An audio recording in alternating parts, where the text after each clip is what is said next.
Ever pondered what happens to the cookies that mysteriously vanish from a bakery? Welcome to the tale of the Great Cookie Caper. Meet our cast: Bob, the bumbling detective, Sally, the sassy chef, and Gary, the gluttonous sidekick.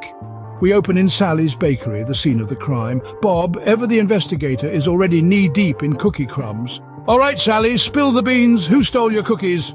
he demands. Sally, arms crossed, retorts, "Bob, this is serious. My cookies are disappearing faster than my aunt's fruitcake at Christmas." Meanwhile, Gary, with a mouthful of cookie, chimes in, "Well, they are delicious. Can you blame me?" Bob, trying to keep the investigation on track, asks Sally for any potential suspects, to which she points at Gary, who sports a cookie crumb goatee. "Coincidence? Pure coincidence," Gary protests, crumbs flying. As the plot thickens, Bob suggests some high-tech detective work, asking Gary for any gadgets. Gary, in his wisdom, pulls out a magnifying glass, dubbing it a mini telescope for spotting cookies from a distance. Moving to the interrogation room, Bob leans in. "All right, Gary, spill it. Where were you when the cookies disappeared?" Gary, in between bites, retorts, "I plead the fifth of chocolate chips."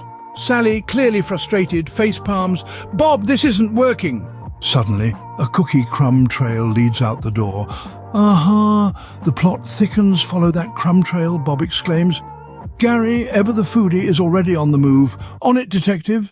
The trio follows the crumb trail, leading them to a squirrel's nest. "Sally, did you teach your cookies to climb trees?" Bob asks, completely baffled. Sally, laughing, responds, "No, but I think we found our cookie thief." There it was. The Great Cookie Caper was just a fuzzy bandit with a sweet tooth. Gary negotiates a cookie exchange with the squirrel as Bob, satisfied, closes his notebook, case closed. Sally, shaking her head, remarks, "Never a dull day in the bakery."